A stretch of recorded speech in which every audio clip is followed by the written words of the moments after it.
Hello guys, welcome sa aking channel.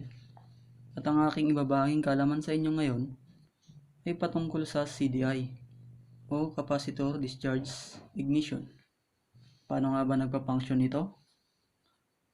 At yung kanyang wiring connection diagram. Ito yung sample ng CDI. May dalawang klase ito. Dalawang klase ng CDI ng motorsiklo.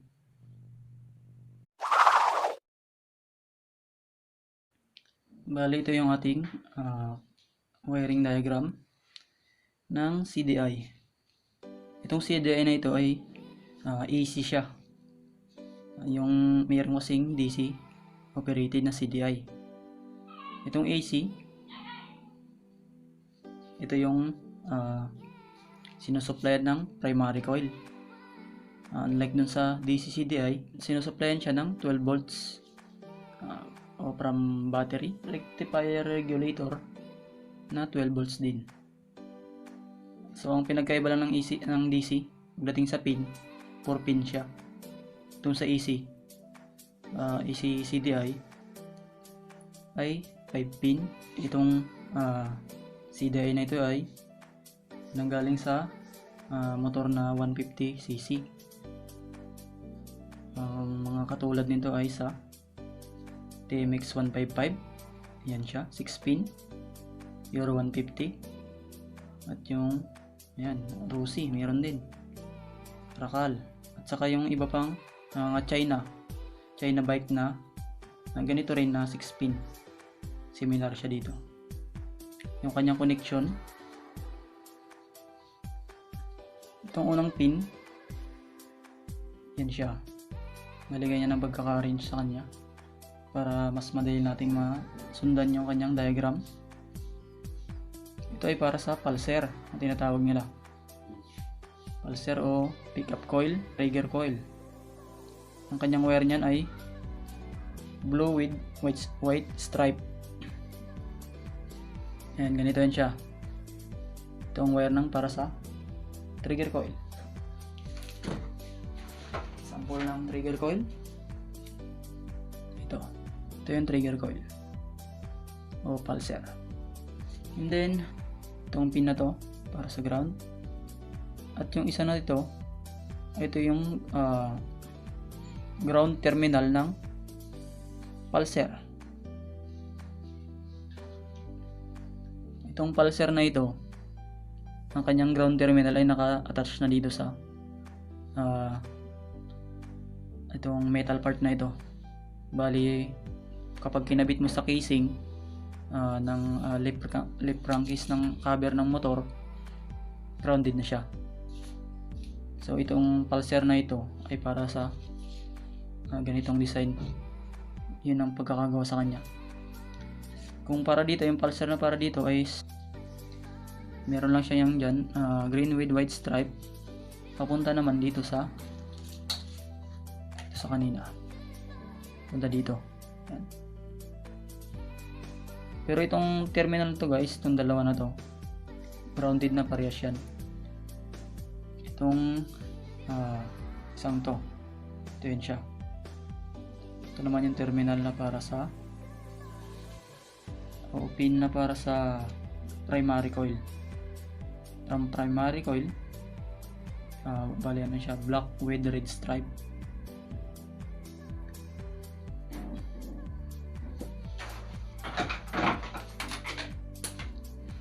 Naman yung sample ng primary coil.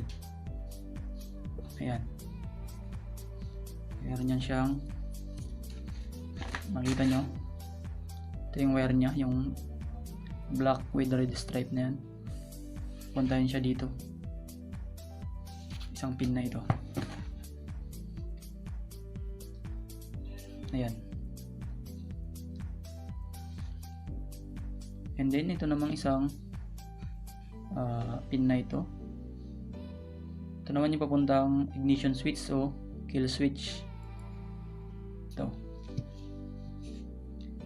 bali yan yung kulay ng wire na yan ay black with white stripe. Ganito. punta sa ignition switch, off yung makina para mawala na yung kuryente na binibigay ng CDI, para may off siya. Ito siya. And then yung papuntang ignition coil. Ito yung ignition coil. Bali, pupuntahin siya dyan. Ang color ng wire niyan is kung minsan para sa mga ibang motor, gumagamit sila ng orange wire. Para naman sa mga Honda na motor, black with yellow stripe na wire. So yun na guys, yung kanyang connection para sa ganitong klase ng CDI, AC CDI. Ito naman tayo sa kabila. Itong isang CDI naman. Itong unahin natin, itong pulser nya. Bali, ito yun siya. Pulser o pick coil. Ganon din ang kanyang color ng wires. And then ito naman isang pin. Ito yun siya. Ito yung kanyang ground, green. At itong nasa gitna ay papuntang ignition switch o kill switch. Color ng wire niyan is black, white. Ito rin yan siya. Ito naman sumunod para sa primary coil. Ayan. And then itong sa taas, ignition coil. Ngayon susubukin natin yung connection natin kung tama ba. Kailangan natin testing para makita nyo naman na working itong ating diagram para sa AC CDI. Pag-generate, gagamitin yung supply para sa CDI itong makina ng Honda Wave Alpha 100cc. Yung latest model ng makina nila. Ayan yung para sa primary coil. Ang ginamit ko na lang siya ng wire na red. Yan lang yung available na wire ko. At itong pulser, ginamitan ko siya ng violet, pero sa dulo niyan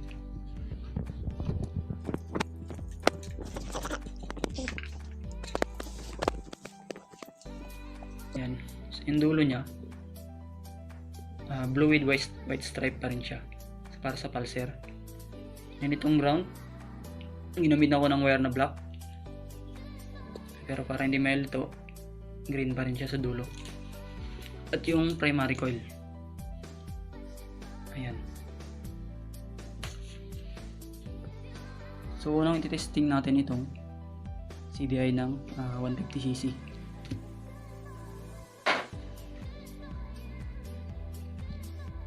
Kailangan natin ng ignition coil, spark plug, at wire, at yung supply.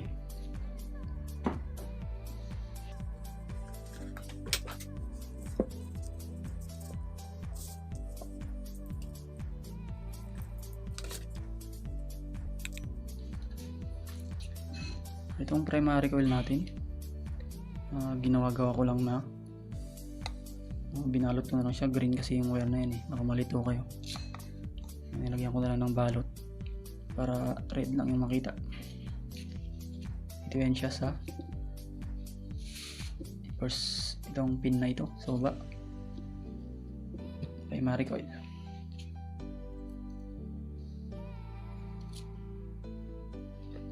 Next, itong pulser, ito trigger coil, dito yun siya sa taas. Hindi naman yun sila magdidikit kasi mayroong mga space yan dyan. Then itong ground,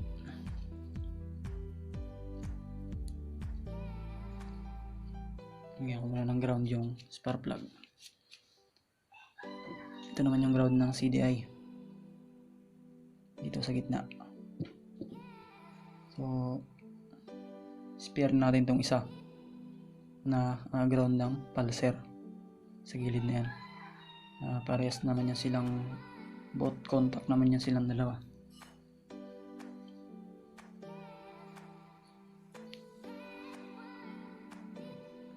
And then ito, gamitan ko na lang ng orange wire. Wala akong available na black with yellow wire o yellow stripe, kaya ito na lang.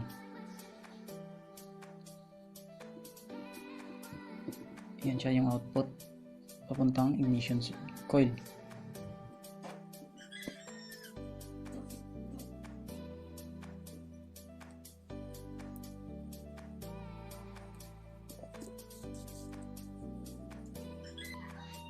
And then kailangan din may ground ang ignition coil para magkaroon ng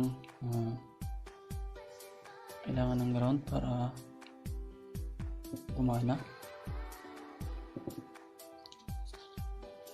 Ito yung kanyang ground. Lahat na makikita nyo yung green wire dito. Ito mga green na to, ground dyan. And then yung ating kill switch. Kill switch. Bigyan ko lang siya ng wire. Okay na yan. Yan, pag dinidikit dyan, syempre mamamatay yung kuryente. Mawala yung kuryente pag dinikit. Yan, para makita nyo yung kanyang spark. Layo.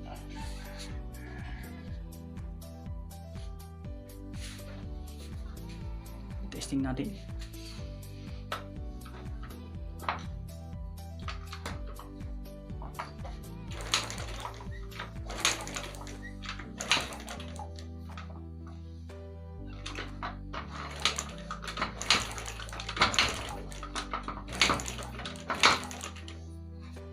So yun guys, so working yung ating diagram para sa CDI ng 150cc.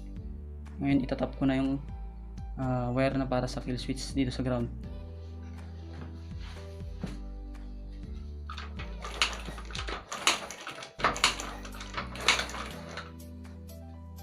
So wala na siyang spark.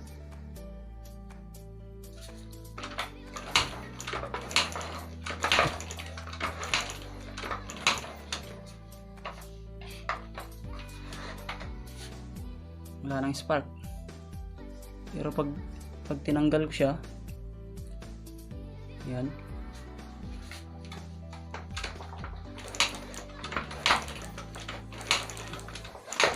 meron na naman. So ito yung function ng kill switch. Siya yung nagka-cut off ng kuryente papunta sa ignition coil.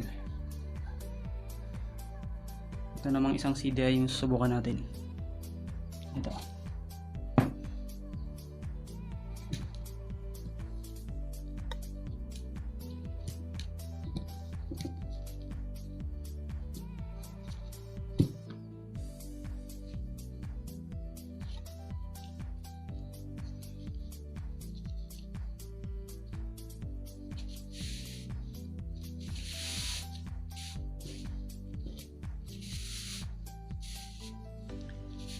Yan yung diagram natin.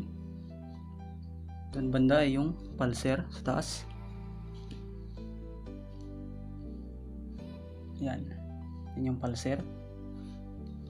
At yung ground malapit sa kanya.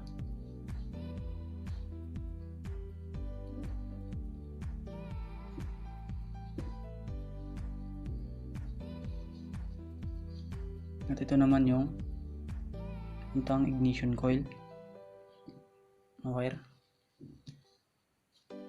Yun. At yung primary coil sa baba niya. Input. Ayan. So hindi ko muna nilagay itong kill switch.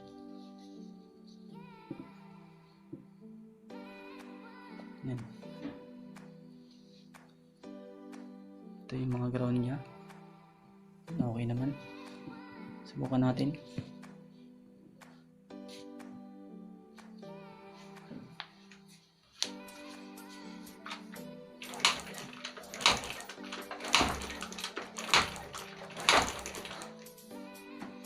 So, gumagana naman. Okay yung ating connection diagram. So, halimbawang yung kill switch ilalagay natin.